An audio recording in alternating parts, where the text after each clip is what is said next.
Welcome to talking point reviews and more with Bollywood spy यानी कि RJ Divya soul कामा। चलिए अब बात करते हैं Deepika Padukone, Siddhant Chaturvedi, Ananya Pandey star of film Gehraiyaan के बारे में। ब्लैक एंड व्हाइट एरा में जहां एक और कई म्यूजिकल रोमांटिक फिल्में या फिर फैमिली ड्रामा वाली फिल्में या फिर माइथोलॉजिकल फिल्में बनती थी, तो वहीं कुछ बहुत ज्यादा तो नहीं बट कुछ इंटेंस रिलेशनशिप या कि एक्स्ट्रा मैरिटल अफेयर वाली फिल्में या कि कहिए इक्का दुक्की फिल्में बनती थी। उसके बाद एक ऐसा दौर आया था जहां पर बी आर इशारा या फिर बासु भट्टाचार्य जैसे डायरेक्टरों ने इस जॉनरा में और फिल्में बनाई, followed by many more such films in the 80s and the 90s era. लेकिन इनमें से अधिकतर फिल्में आर्टिस्टिक टाइप की फिल्में होती थी। जितेंद्र सारा कुछ ऐसी फिल्में भी थी जो कि कमर्शियल ड्रामेटिक जोन में थी। बट 2000 एरा के बाद Imran Hashmi and all those Bhatt camps वाली फिल्मों ने कमर्शियली काफी एनहांस किया था इस जॉनरा को। अब एक अरसे के बाद एक और कॉम्प्लेक्स रिलेशनशिप पर आधारित फिल्म आई है जिसका नाम है गहराइयां। तो चलिए जानते हैं कि क्या इस फिल्म में आर्टिस्टिक टच ज्यादा होगा या फिर उन मसाला कमर्शियल टाइप की फिल्म होगी। गहराइयां फिल्म की कहानी दो कजिन सिस्टर्स अलीशा यानी कि दीपिका पादुकोण एंड टिया यानी कि अनन्या पांडे की। एक लंबे अरसे के बाद ये दोनों कजिन सिस्टर्स अलीबाग ट्रिप पे जाते हैं अपने अपने फियांसे या के बॉयफ्रेंड्स के साथ। अलीशा विद करण यानी कि धैर्य कारवा एंड टिया विद जैन यानी कि सिद्धांत चतुर्वेदी के साथ। लेकिन उस अलीबाग वाले ट्रिप में किसी कारणवश अलीशा एंड जैन एक दूसरे की ओर काफी आकर्षित होने लग जाते हैं। देखते ही देखते एक दूसरे के काफी करीब भी आ जाते हैं and then end up having an affair. और उसके बाद जो होता है वही तो फिल्म की आगे की कहानी है। अब story wise it will remind you of many such type of films जहाँ एक कपल में से कोई दूसरे कपल वाले पर्सन की ओर आकर्षित हो जाता है और दोनों के बीच में अफेयर शुरू हो जाता है। लेकिन गहराइयां में it's more of the family connect, making it totally different on its own. Cousin sister का जो एंगल है स्टोरी को काफी इंट्रीगिंग बनाता है। उसके साथ साथ जिस तरह से डायरेक्टर शकुन बत्रा इस फिल्म को प्रेजेंट करते हैं वो काफी stylish, glamorous, good looking and sensitive manner में है, जिसके बनते गहराइयां आपको बांध के रखती है। फिल्म में जो पूरा दीपिका एंड सिद्धांत के बीच का लस्ट कम लव का ब्लेंड है उसे कहीं भी टिटलेटिंग मैनर में प्रेजेंट नहीं किया गया है। कोई ज्यादा रीजनिंग भी नहीं दी गई है, काफी नेचुरल वे में उसे दिखाया गया है, making it quite realistic and साथ ही complex at the same time. The entire affair leading to love and then all the complications between Ananya and Siddhant और सिद्धांत के प्रोफेशनल लाइफ के टेंशंस और उनके और दीपिका के बीच वाले बॉन्डिंग वाले सीन्स, ये सभी सीन्स बढ़िया है। बट ये सब फिल्म के पहले भाग में होता है और उसके बाद the movie goes from drama to mild thriller zone.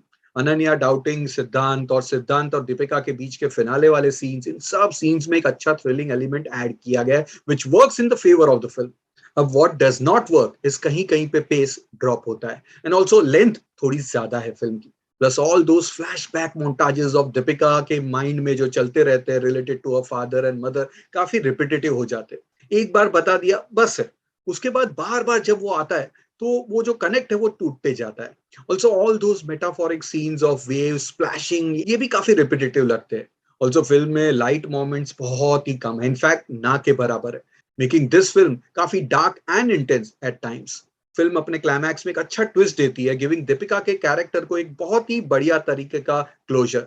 But यहाँ कुछ और हो सकता था। Though her scene with Naseeruddin Shah और with Ananya Panday in the finale part are the best scenes in terms of acting.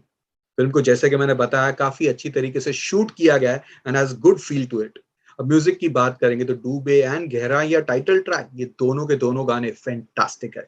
साथ ही बैकग्राउंड स्कोर काफी डिसेंट है। अब डायरेक्शन की बात करेंगे तो डायरेक्टर शकुन बत्रा की पिछली फिल्म कपूर एंड सन्स में उन्होंने काफी रिलेटेबल कॉन्फ्लिक्ट दिखाया था। दस फिल्म आज कई लोगों की फेवरेट फिल्म है, लेकिन गहराइयां में वो एक dark side of human behaviour या कि एक weaker side of human being को टच करते हैं जो कि काफी टैबू एंड अनएक्सप्लोर्ड जोन है। और उसके बाद इससे कनेक्ट करवाना is a tough job for any director.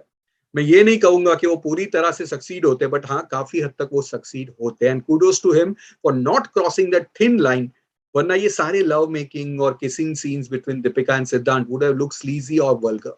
शकुन Batra holds his grip throughout and shines high in those emotional dramatic scenes जो कि और थोड़े होने चाहिए थे। यही उनकी यूएसपी है। और साथ ही अगर पेस थोड़ा सा कंसिस्टेंट होता या फिर लेंथ थोड़ा ट्रिम डाउन होती ना तो ये फिल्म का जो आउटपुट है वो कुछ और ही होता। और परफॉर्मेंसेस की बात करेंगे तो Deepika Padukone looks fabulous in every scene. She shines eye in all her emotional traumatic scenes, especially in her scene with Nasruddin Shah. You know, Naseer साहब के साथ वाले सीन में छा जाना is a big, big, big achievement for any actor. सिद्धांत का जो रोल है वो बहुत ही बढ़िया रोल है as it has good blend of swag, cool factor, romance, थोड़ा सा negative side and all that, and he does that with total grace. उनके और दीपिका के बीच की केमिस्ट्री भी कई जगह पे अच्छी लगती है. वहीं अनन्या पांडे अपने रोल में काफी अच्छी है. It's very different from what she has done and also very matured role, but उसके बावजूद भी उन्होंने बहुत ही बढ़िया अटेम्प्ट किया है. हाँ, अगर कुछ सालों के बाद अगर वो ये रोल करती तो और कमाल करती. वहीं Dhairya Karwa is fine in small but integral role. Rajat Kapoor lends good support. वहीं नसरुद्दीन शाह अपने छोटे से रोल में ठीक ठाक है. So on an overall basis पे गहराइयां displays the complicated side of human nature in a very interesting manner with good direction, music and performances. बस ये थीम सिर्फ उन्हें ही पसंद आएगा जिन्हें गुड कंटेंट ड्रिवन सिनेमा या कि सीरियस फिल्में पसंद आती है. एज ये फिल्म काफी सीरियस फिल्म है एंड साथ ही थोड़ी सी डिस्टर्बिंग भी. बस लेंथ और पेस पे थोड़ा और कंट्रोल होता तो फिल्म और बढ़िया हो जाती. इसके बनते मैं इस फिल्म को 3 स्टार्स वाली रेटिंग देता हूं, but for all Deepika, Ananya, सिद्धांत एंड धैर्य के फैंस इट्स अ 3.5 स्टार वाली फिल्म. सो डू वॉच गहराइयां और देखकर हमें बताइए कैसी लगी ये फिल्म. मिलते हैं जल्द एक और हिंदी फिल्म के रिव्यू के साथ only on talking point reviews and more with Bollywood spy यानी कि आरजे दिव्य सोल कामा.